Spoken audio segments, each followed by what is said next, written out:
This is Winning Deck Techs, the series where we look at the winners, the top 3 placing decks from our Commander League each month, and talk with the pilot about how the month went, how they performed, and how they ended up taking down top 3 in our Commander League. If you're interested in getting involved with our Commander League, it's got prize support. We play over Spell Table, and it's proxy friendly. Jump into our Discord, ask around how you can join our Patreon and become a member of our Commander League, automatically included with any level of our Patreon. This month was Morophon month in our Commander League, and the only requirement of this theme was that everyone had to play Morophon at the set budget levels that go up every week.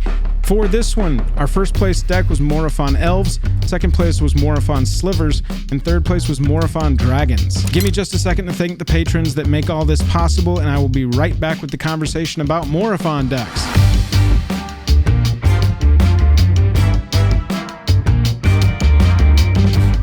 Highest level of gratitude to our patrons who power the channel through Patreon. Check out the Patreon link in the description to learn about monthly giveaways, VIP Discord access, and even our official playmat. You see me, you see Jake, you hear Bobby Z. Bobby Z is the commissioner of our league, and like I told you, I can see Bobby Z.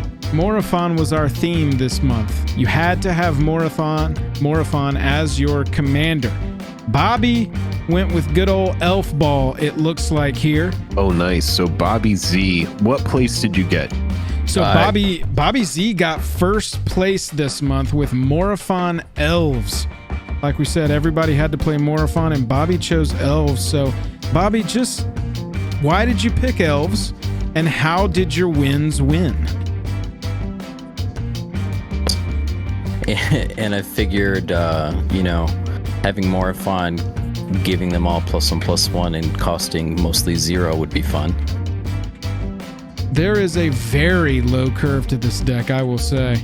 As we're looking through the creatures, how many creatures you got? Only 28 in a tribal deck. Yep. Never have any problem with just drawing elves or finding elves? No, because I had pretty good card draw, lots of ramp, and most of the deck is interaction, because I knew I'm going to be going up against a lot of infinite combos and whatnot. Yeah. And all of my elves are either pumping elves or making elves. So did you have any of these Matthew, cards thank you for hanging out. Sorry. Any of these cards in your sorceries?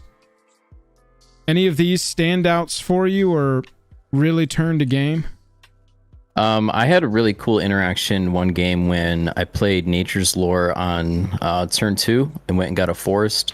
And then on turn 3, I played Balagad Recovery to go get the Nature's Lore back. Oh, nice. Get you more ramp going. Yeah. Did you ever get to cast Rise of the Dark Realms? I did not. There was one game where I had it in my hand and had a ton, there was maybe 1 or 2 board wipes, and I had a graveyard just full of elves, and I got Bazooka bogged before I could play it. Oof. No. Yeah. Oof. I do see the only tutor you ran this month was Crack the Vault, which is Grim Tutor. Yeah. No other tutors besides that. You got any elves that can tutor up anything, or elves that tutor elves? Yeah, some of the elves will tutor elves, or they make elves. Right. But what was the budget here at the end? The budget at the end was $250. Okay, cool. So this one's a little bit higher. So Galagreeters actually put in so much work. Galagreeters, new card from Streets of New Capenna. Yeah, so much work. Because, I'm having elves come in all the time. And another creature enters the battlefield, it gets +1/+1, you get a tap treasure, or you gain 2 life. I was mostly using it to gain 2 life. At one of the games, I got up over 100 life. Right. Oh, nice. You get something like Imperious Perfect that will you can pay 1 and create an elf, and you combine that with Galagreeters. You're pretty consistently growing it by a +1/+1, creating a treasure token, and gaining 2 life all on a turn. Yeah, and then the other thing too is that everyone has Morophon, right? And I was assuming I was going to be going up against a lot of shapeshifters and stuff like that. Yeah. A lot of my deck makes use of, for each elf in play, you get XYZ. Oh, so yeah. I'm assuming that my opponents are going to have being adding like 10 or 12 to however many elves I have at any point. Yeah, that's a good strategy when you know everybody's got that. Looking at your instance, I love darkness. I love fog. I was going to bring up the exact same thing. It's a very Bobby Z thing to run a fog effect. Did you get to fog anybody? Yeah, in the instance, I was really excited to be able to play darkness and be in budget. Yes. Yeah, for real, right? I also like village rights in here too. You can rest assured that some of your elves are going to die, and so drawing 2 cards at instant speed in response to one of them dying is always going to be good. Or even at one game, I had like 30 elf tokens out, so I just sack an elf token to draw 2 cards. Yeah, exactly. Did you ever get to effectively use sudden spoiling? This is a card that I'm always interested in running, but end up cutting. Great card. That's a No, great card. I mean, I'm running that card, just in case somebody creates a swarm of something like slivers, Right. and like just swings out at the board. I mean that saves the table, Yeah, absolutely. Yeah, inside the artifacts, Throne of the God Pharaoh is really nice in an elf ball deck. Yeah, I was going to ask, you're ending up with a lot of tapped creatures every turn, even if you're not attacking. Yep. Obelisk of Erd. Not a ton of the we're a tribal deck. We're definitely going to play all of the tribal artifacts, just the obelisk in here. Mm-hmm. Yeah, because most of my creatures are pumping my other elves, so. Yeah. Defense of the Heart is fun. That's a fun That card is so busted. Yeah, Defense of the Heart's kind of it's interesting. I think it's getting more on people's radars. Win the game with Defense of the Heart. I mean, yeah, there was multiple games where Defense of the Heart just went off and went and got Crater Hoof and another elf lord. Yep. Muraganda Petroglyphs. I don't even think I've ever seen this card. A green and 3 other creatures with no abilities get +2/+2. All those elf tokens just get +2/+2. And there you go. Like in addition to all of the other anthem stuff that's on your creatures already. Exactly, because I'm going to be... I don't care if I'm swinging in with these tokens. Like, they can die, because I'm just going to gain a bunch of life and create more elves, so... This was one of my favorite cards that came out of that Lathril Precon. Oh, that card won me a game. I'm sure. Attacking creatures having Death Touch, speaking as a player who loves to create a lot of creatures and turn them sideways. Attacking elves you control have Death Touch. Anything that's like attacking creatures you control have Death Touch. It forces such difficult decisions on the opponent to send your line at them, especially if it's a bunch of 1/1s, right? And they all have Death Touch. I just love that, forcing that decision on them. Cards like there's a snake, I think, or something. A legendary, I think there's something. Tapped creatures you can control have Death Touch or something like that. With Elder Fang, Venom out, and Moldavite Reclamation, you're just tapping all of your elves. Yeah, Moldavite is just sideways. It's an amazing card. Yeah, it's so busted. It's perfect. It's a perfect card. Yeah. Especially in a tokens deck like this, because it's written so perfectly to just provide you a life and a card for every creature that dies. Did you have any sack outlets in this deck, or did you even need them? I didn't really need them. So at one point I had Moldavite Reclamation out, and there was a board wipe, and I drew 19 cards off of it and gained 19 life. Wow. Yeah, that's insane. That should win you the game. At that point, I wouldn't even know how to read all of them. I would have to concede that's too many cards at once. Too many for me. Of your creatures that are not elves, I'm only seeing Ewit. I am seeing your top end, obviously. I want to double check that. But yeah, so of your creatures, the only non-elves are Ewit, Eternal Witness. So you can obviously play it. It's good. Return a card from your graveyard to your hand. Always going to be a good card. But then Pathbreaker Ibex, which is just the budget version of Craterhoof Behemoth. Did you ever win a game with either of these? Craterhoof, won me a game.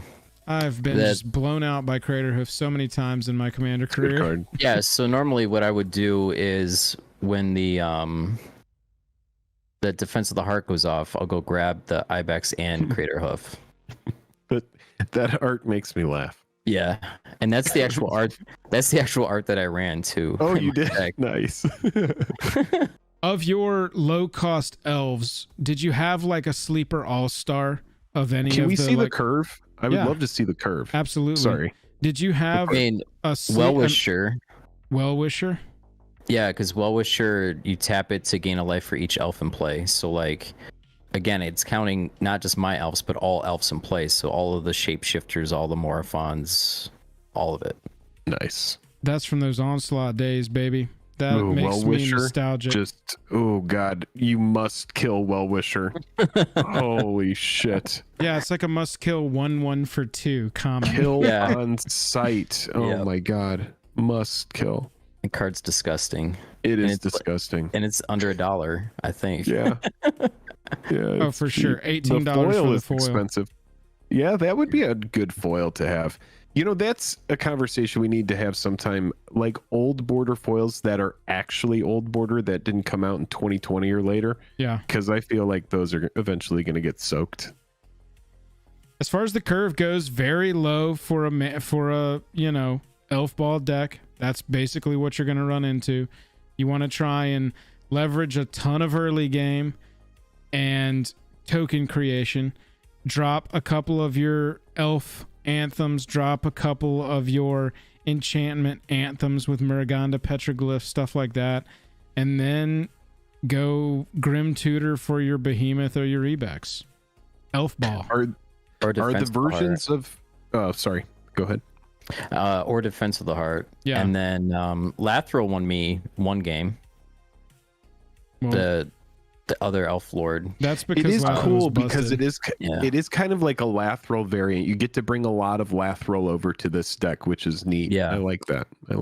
Yeah, it is basically a Lathril deck, except you put Morophon at the head of it as a 7-cost 1/1 anthem that reduces them all by a green. Yep. Or a black, I guess, in the case of Or a some of them. green. Or a green and a black for Right. some of them. Yeah, exactly. Like Abomination of Land War is a 1-mana For one. creature. Yeah. Did you? Now, I'm the assuming version- It's stupid. probably The wasn't tough versions in that... a. Oh, sorry. Go ahead. I was just gonna say probably wasn't tough in a green deck to get the 7-cost commander out on the battlefield. Did you get Oh, he's Morophon turned- cast? turned 4 once, I think I got him out on. Oh yeah. So there you go. Jake, what were you gonna say? Oh, I was just wondering if the versions of the cards that we see here, are these the versions that you played? No, so the problem, what we do is when we are doing our budget, we pick whatever the cheapest printing cheapest of a card is when we're doing the budget. So these are representing the cheapest versions of those cards at the moment on cheapest TCG. Eternal is the borderless from Double Masters. That's so wild. Oh Yep. yeah. If you put Oracle of Moldiah in your deck right now on Moxfield and you update to cheapest by clicking right here, on a deck that you've created, it's gonna give you the borderless non-foil from Double Masters. It's absolutely That's crazy. so interesting. I mean, the deck that I played, I used like cards from my own collection. Everything was foil, like whatever the blingiest version I had of it was. Loving Fracturing Gust in this. Everybody plays so many artifacts and enchantments nowadays that a lot of this kind of stuff, you know, the creature Abomination of Nature, I think I'm getting that wrong, but they come in and destroy all artifacts and enchantments. Did you ever get to cast this card? Yeah, I think when I Card's cast that card, I amazing. gained the most amount of life I gained was 22 life. Once So I nice. did it. Jeez. Nice little 11 artifact and enchantment hit. Did you have any payoffs for all the life you gained? You've talked a couple of times about gaining huge chunks of life. Did that come into play at all, or just Not having really. a huge total? Just being able to like survive the slivers and the mostly the slivers and the dragons coming at me and smacking me for like 18 or 20 a turn. So, Jake, did you have any more questions for this? I got a wrap up question No, for Mr. I Bobby. I like the deck. It looks fun. It looks solid. I like the curve, super low to the ground. It seems like it does a lot. Yeah. It seems like it can pack a punch and gain a lot of life, and it looks like it has a lot of resilience with the amount of life gain. I love Yeah, the I deck mean- that just gets to it. Yeah, the curve, low curve, love that. Mm-hmm. And Yeah. and for a month after month, fog effects just overperform. Yeah, you can't talk enough Dude, about fog. a You love well- fog. Well, because so many times, and I like fog too. I like it because you have so many instances where, you know, people are going to be targeting other people and you can hold your fog. You hold it until you absolutely need it. And so it's Fog just won me the championship single-handedly. Really? fucking Somebody fog, man. somebody had made like an insane amount of slivers and they were all 2020s, swung out at the board to kill everybody, and I fogged it, and he was completely tapped out, and we were able to do enough damage going around the table to take him out before he could untap. Well, we're going to talk to the Sliver deck pilot and the Dragon deck pilot, so I'm sure they'll have something to say about the damn elves pulling the win out. But I want to ask you this, Bobby. Playing this deck now for a month, would you just put Lathril at the helm of this and call it a day? Or did you like having Morophon at the front of the deck? Was it more than just the gimmick, or would you immediately say, all right, Morophon was fun, but later? No, I think I would still run this with Morophon. Like, the mana reduction overperformed, and it's an anthem. Like, if I were to actually build this deck, I would have Anthem is good. I would have better tutors. I would have better land base. But you know, we're trying to keep it within budget. But I mean, I think Morophon was a really good elf commander, actually. Nice. Yeah, and I mean, honestly, like we said, with the ramp, with the mana dorks that you're going to naturally run in here. Oh, I did miss another non-elf creature in Bird of Paradise. But with the ramp that you're naturally running in a green deck, getting that 7 ain't that big a deal. Nope. Like I said, he was out on turn 4, turn 5 every game. Well, Bobby, I appreciate you joining us and talking about the elf deck that won first place. Thanks Next for up, popping in. we're going to get Hammer in here. We just talked about the Morophon elves. Hammer placed second place last month with Morophon slivers. Is this a sliver deck we're looking at with an absolute crap ton of shapeshifters? Sort of. Yeah, tell us about what we've got here in front of us, because it looks a little all over the place, but second place means something was working. It looks like slivers. Yeah. So it started out as the tribal kind of changeling tribal vibe. Okay. And I felt as we went up the ladder in like week 2, it opened some things up, and I started looking at it, and I kind of just thought, okay, what felt bad? And the changelings were fine. It was the diversity of lords that would kind of non-bow themselves. Right. So I still had some of them, but I started shifting more in like a dragon elf direction and just focusing on that. Pulled a few of the other lordy type things out of there. And in week 2, week 1, Keto played the same thing, changeling tribal, and he got ahead of me and just stayed in front. Week 2, I basically jumped out too early.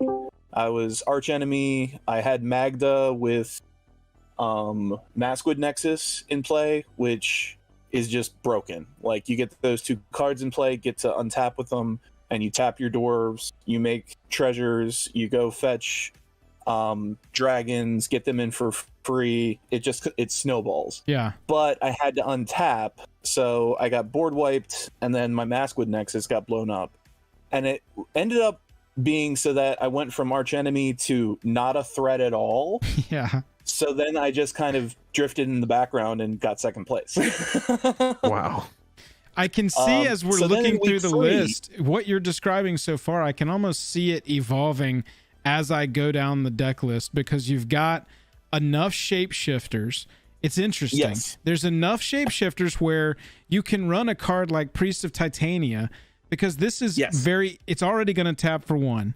It very easily could tap for 2, and so you're already in value just for running it alongside a ton of cards like Outcast and Gladewalker and Moth Dust.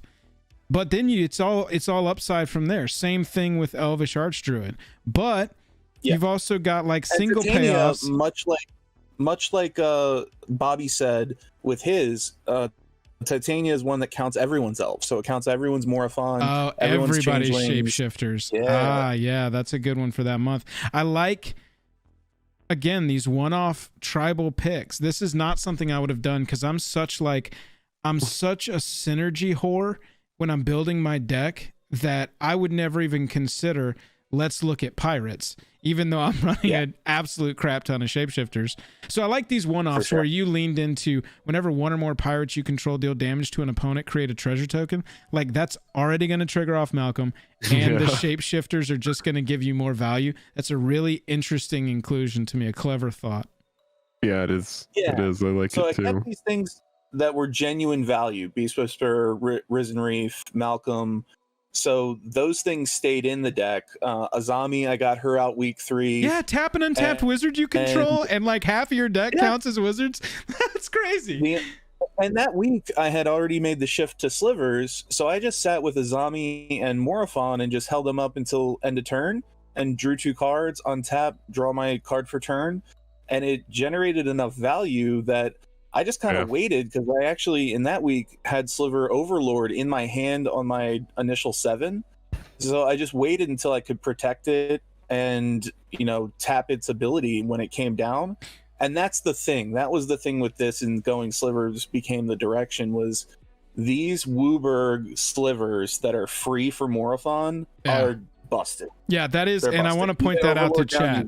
If you're playing Morophon, Morophon's second group of text there says spells of the chosen type, the creature type you choose when it ETBs, you cast cost Wooburg less to cast. So if you've got creatures like Cloud Shredder Sliver, this is a free spell. If you've got any spell that has only colored mana in it, is a completely free spell. And like Hammer is saying, that includes cards that are Wooburg. Yeah. They're just straight up free. Plus, I will say, everybody's been mentioning these not cool interactions because everyone was playing Shapeshifter Morophon kind of tribal. This says pay 3, gain control of target sliver. So that basically just says pay 3, gain control of a Shapeshifter on your opponent's side of the board. Take your opponent's commander. Yeah, right. It is a non-bow a little bit though, if you think about it, because it'll legend rule itself. And theirs came down and was named as a different tribe, almost certainly. Yeah. So you would legend rule theirs and just put it back in their zone.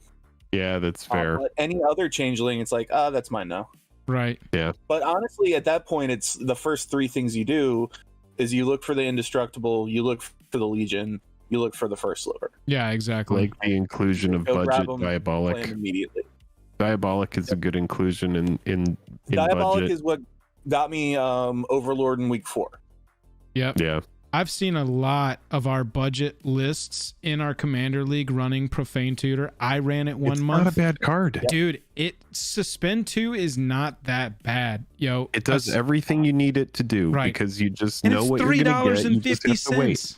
It's you just have to wait. Yeah. This is one of my absolute budget commander picks from playing so much budget commander that grows in value, and you really have to make your selections specific over the course of the month when you're playing. Profane Tutor, definitely high on that one. Yeah, the budget tutors are really always a focus every month. Yeah, if you're in the Demir colors, you got the all the transmute cards. Muddle the Mixture is the most played one, but Drift of Phantasms. In this deck, I'm running the one from Ravnica. It's a little further down. It's a 4 CMC, so it's a transmute for 3, and you go get any 4 CMC card, and it's any 4 CMC, which is great because it's like, do I need an artifact? Do I need a creature? So if you run that, Muddle the Mixture and Drift of Phantasms, you got 3, 4, and 2 CMC tutors for very low value compared to things like Vampiric and stuff like that. Nice interaction package here. Heroic intervention. Lots of good. Chroma's Will, Unbreakable Formation, effects like these. I remember buying a Chroma's Wills for like $3 a piece when that set first came out, and it's such a strong card at 4 mana, and it's just something that you want to run for redundancy alongside, heroic intervention and that kind of stuff. So yeah, I love this inclusion. I'm happy to see this card on lists. I had no idea this was a $15 card now. I bought 4 boxes of Commander Legends when it came out, and we opened so many of these, and they were pretty budget at the time. Like you said, $4 or $5 around the set. Yeah. I can't believe it. Well, no, I can believe it's gotten up into the $15 range because those effects Giving indestructible to the team and commander is always so good at instant speed. It's At always so instant speed. stupidly overpowered. Yeah. And protection from all colors. Yeah. Like, It's come on. just it's so much Did you value. get to play Pyre of Heroes at all? I didn't, and Bobby was running that too, and that's one of those repeatable tutors that I didn't get to put it down. But in Changelings, it's like, what Changeling do I need? And since you sack a Changeling and they can't count as anything, what other thing do I need? It made perfect sense. Yeah. Did you ever play Coat of Arms? I didn't. That was a week 4. Oh, that card is busted. Dude, this is the kind of card before, I would have not run this just on principle because I wouldn't have wanted to do the math. Even if I'm just running tribal, I don't like doing the math for Coat of Arms. But if it says each creature, and that applies to everybody's team. So you play that for 5, and we've got 15 minutes of doing damn math to continue the game. Math is for blockers. Except it's for everyone, and attackers here too, because it shares a creature type with it. Each other creature in play. Shapeshifters are everything. Oh God. So the thing I was banking on is that I would get the shapeshifter payoff, and that I would be able to use an effect to get through with it. So like a Chroma's Will, protection from all colors. Right. Everything is unblockable. Or the Shadow Sliver, go get that. All my slivers and Changelings now have Shadow, so they're not going to get blocked. Right. And so Bobby mentioned this. He did, I was going off in week 4 there. I assembled that, Voltron of slivers, got the Legion out. They were all like 15, 16, 18. Swung with them. He fogged me. And then I think Keto ended up like swordsing my Sliver Legion, which took the power down, and Bobby got me down to 3. But I was able to swing again one more time, and Bobby was at 39 life. The other 2 players combined were at like 32, and I could kill 2 people or 1 person. And I was like, well, I'll take out the 2 and take second place. Go for the double kill second place. There you go. Yeah. The deck looks super solid. I like it. Yeah, absolutely. I'll Any tell you, standout cards or cards that you would want to talk about that we haven't mentioned here? Under the radar, obviously Overlord was the whole deck in the last 2 weeks. I think the modal dual face are always fun. I ended up playing Balaged for the forest side. Yeah. Balaged is to so hit a good. land drop. Yeah. And it's like, it doesn't feel good to play it that way because you want to use its recovery effect, but it's Right. like, hey, I That's want to what make it's this there land for. drop, and it's important. Exactly. It's That's like why it's there. I Yep. love Balaged because if you get it in the opening hand, you're like, all right, you get to be a land this game. Turn 1, Balaged tapped, pass to you. Yeah. Yeah, absolutely.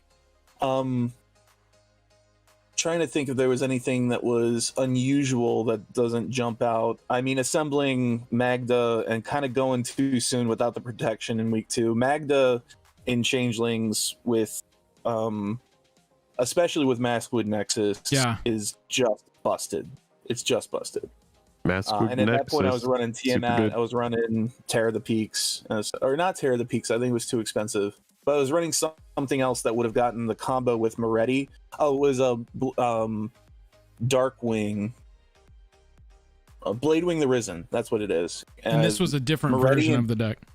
Yeah, week 2 I was more dragons and elves, and Moretti and Bladewing go infinite.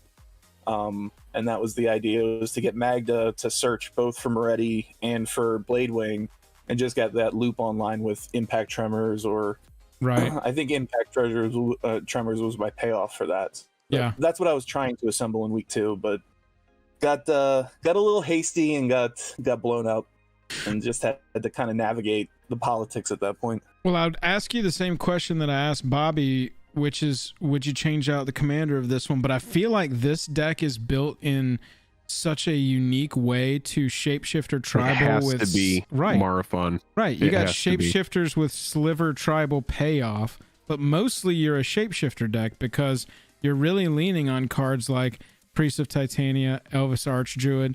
I saw one down here that was even different creature types. Liliana's Contract. I mean, I'm assuming that if you control 4 or more shapeshifters with different names at the beginning of your upkeep, you win with Liliana's Contract. So yeah, that's save points that I got. I was able to save all the other players by blowing up someone's Liliana's Contract in week 2. So those extra points when you're trying to actually, get a top spot in the league, those are very important to get. Yep. Yeah. I like this. A lot of times Morophon, when WotC prints cards like this, it leads to, it's just like, oh, well, I guess Morophon can be the tribal leader of any tribe that doesn't have a leader. But I really like this approach. And you said that some other players did it too, which was really lean into the fact that it is a shapeshifter commander and get some of those shapeshifter changeling payoffs. I just love it.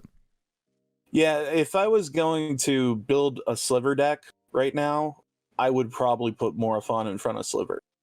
Because again, much like Bobby said with the elves, it gives you access to Wooburg, much like a lot of Slivers do, but like for the same mana, having Sliver Queen in the command zone is great. Having Overlord in the command zone is great. But Morophon gives you that reduction right out of the command zone.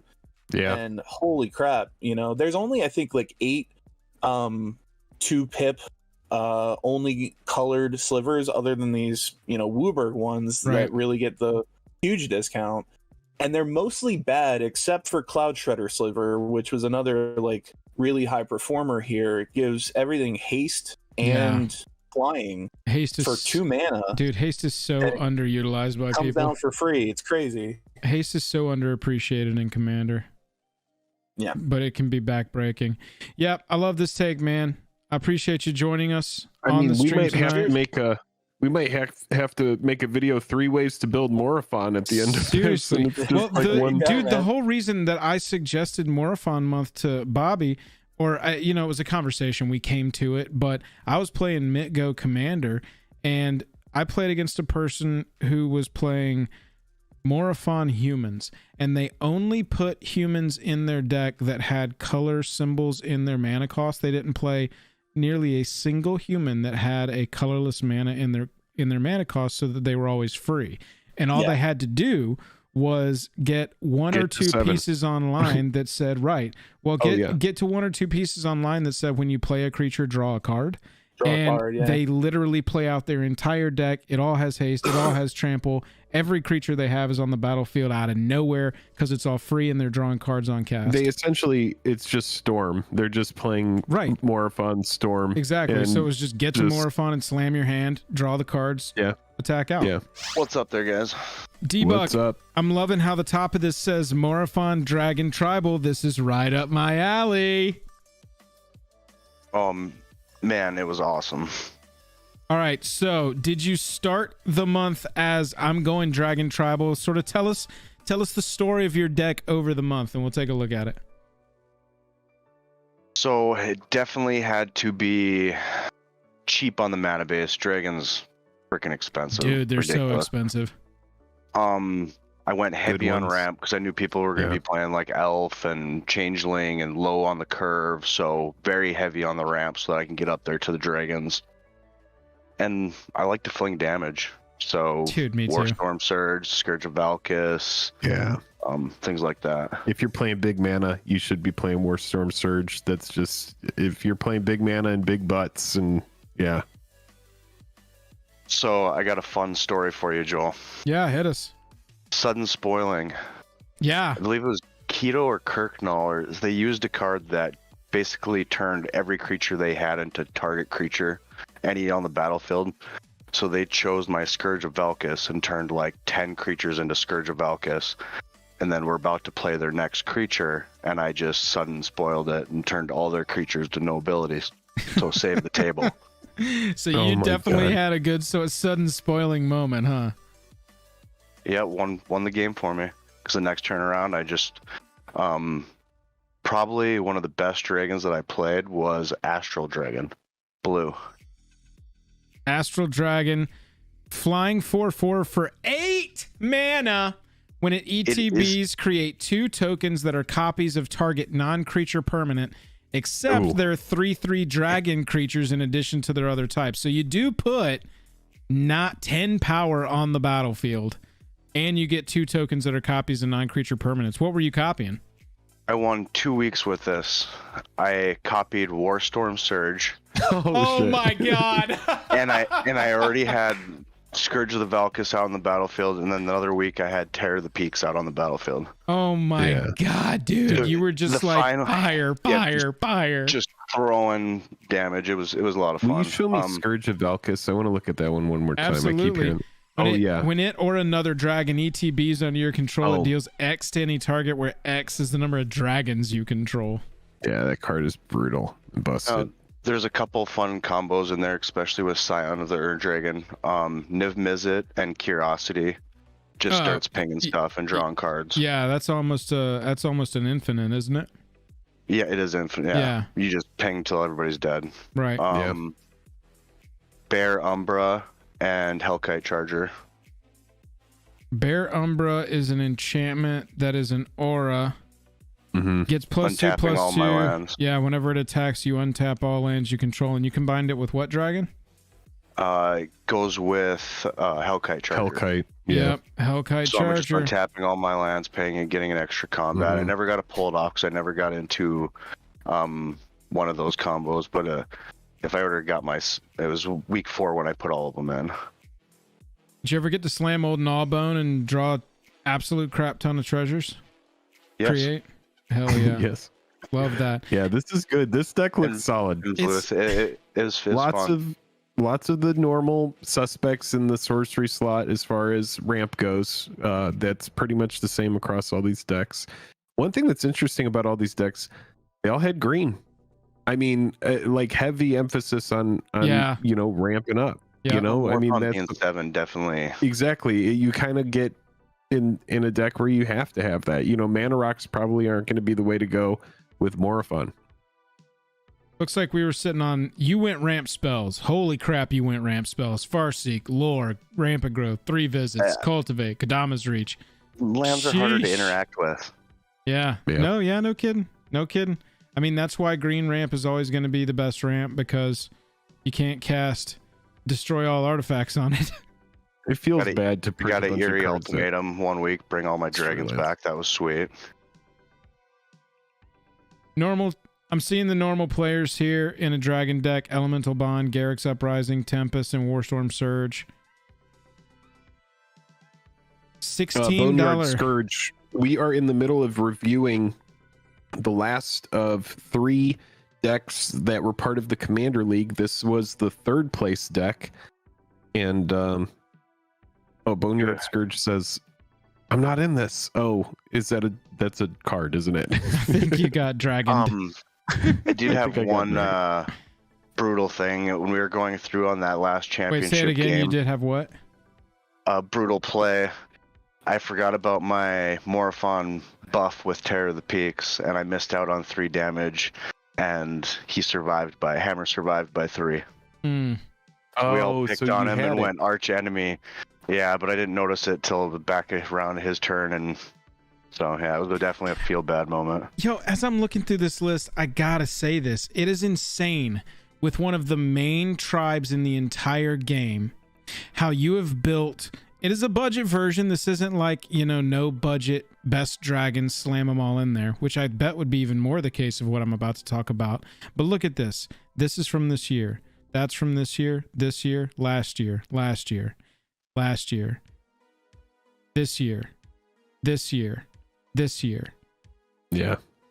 This D&D, last year. Lots of dragons. Last year. It is insane this year.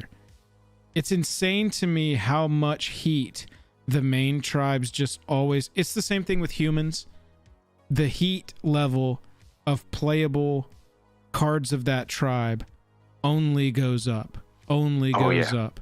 So much support, and especially Baldur's Gate. So much so dragon much cards good there. dragon support there. Yeah. It looks like a fun deck. It's just like... I mean, dragons, they have such a cool aesthetic. Dragons are sweet. I did get a cast Earthquake Dragon for free. That was sick. Oh yeah, because it reduces the green pip, and you had the total X is the total mana value of dragons. You broke 14. Yep. Jeez. Free 10/10 flying trampler that can pay 3 sack a land and return from your graveyard to your hand. No big deal. No big deal. And then I run a bunch of instants. I love my interaction, just like Bobby. Yeah, absolutely. Do you get to cast Eerie Ultimatum? Yep. That's one of those spells, man. Yeah, that was the Deflecting finisher. Palm is so good too. Yeah, I love Deflecting Palm. you've got a little fog-ish right here with Deflecting Palm. Some You of can them kill somebody are with flavor plays, like my Terminate is one because I have the Double Masters Dragon getting pierced, right? Oh, yeah. Some just flavor ads. Right. Kindred Summons is a sick card in Dragons. Oh, dude. It's in Tribal with green. It's just so good. It's crazy in Elves, too, because you can get a ton of 1/1 Elf tokens on the battlefield, and you are just a copy digging. Terror of the Peaks with Cursed Mirror. That's a really good combo right there. I love that Terror is not legendary. Having it have haste, just swing in. It's mana rock if it sits. Dragon's Anything Horde. really. Can hit anybody's stuff, so if you have a better target. Herald's Horn. This is the kind of card I was talking about with, I think it was Hammer's list.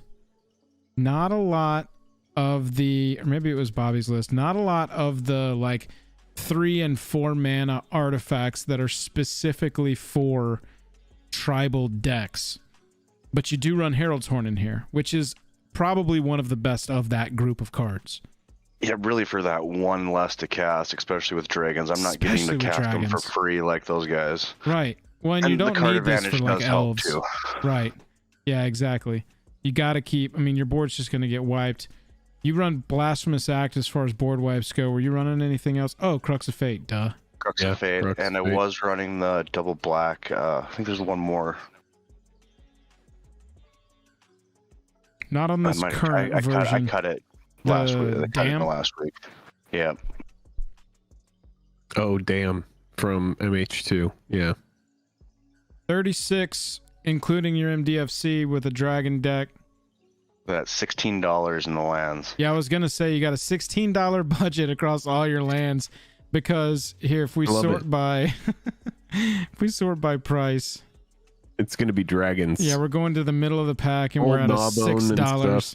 And see, when we're playing budget, it's those $5 and $6 cards that really start to add up. And so you've got to make room for those over like a $17 Clouth. It's crazy that we're on the second row of your most expensive when we're already over 10. So Hellkite is 10, 14 for Tiamat. Then you got 17, 22, 23, 35, and 45. Good Lord. Terror of the Peaks. We were talking about cards that need reprint. There you go. Yeah. That's one that needs a reprint right there. Oh, I have a foil one of those I need to get rid of. Oh, dude, flip that. Just go rebuy Terror of the Peaks when it gets reprinted in a year.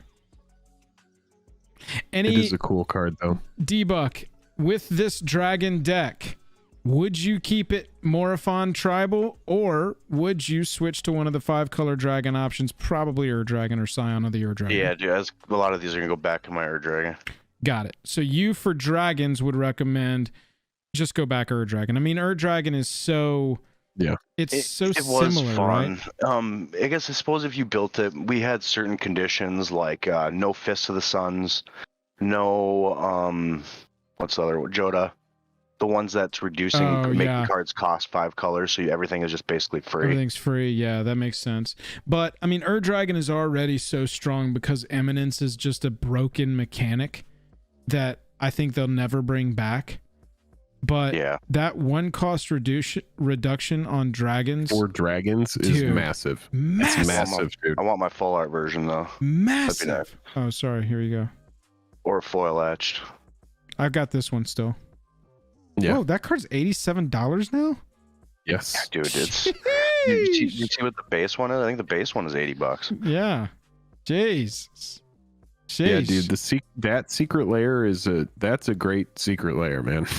So D-Buck, placing third with Morophon Dragons, is there anything you'd change about this version of the deck other than just swapping out the commander for Ur-Dragon? Any other like heavy hitters you really loved in the deck? Go down to instance. Yeah. The Droka's command was just too situational that I wish I would have just cut it, but I have the, for dragon theme for fun. Oh, Dramoka's command. I could see that. I could see Yeah, that. prevent all damage is what I was trying to go for, but it really this month everyone was really creature heavy based. It just wasn't a good card for. Yeah, and when you Wasn't a good card want choice. target for artifact or enchantment, you don't want sack. That's like Yep.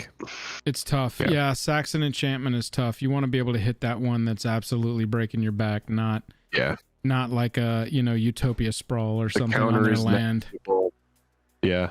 The fight and the prevent were the okay. two things that I was It's okay. Yeah. hoping for the most for. But I have Beast Within, Chaos War. Oh Yeah. yeah, you've got all the removal package there. These uncommon dragons, before I let you go. ETBs create a treasure. Counter target activated or triggered ability, so you got a stifle on a 6 mana 4/4 flying trampler, and then this dies, search for a dragon and reveal it, put it into your hand. Did you get play out of these three? The mirror list I got a good play out of. I held up Emerald Dragon one time, and I wish I never did it because I was gonna end up using it on somebody's Skull Clamp, so they wouldn't have been able to draw, and then I was gonna cast them my next turn. But yeah, never worked out. I gotcha. Well, D-Buck, we appreciate you joining us. Congratulations on getting third this month, and thank you for talking us through your Morophon D-Buck? dragon deck. D-Buck loves dragons. D-Buck loves dragons. Oh, dude, definitely the dragon guy, faux show.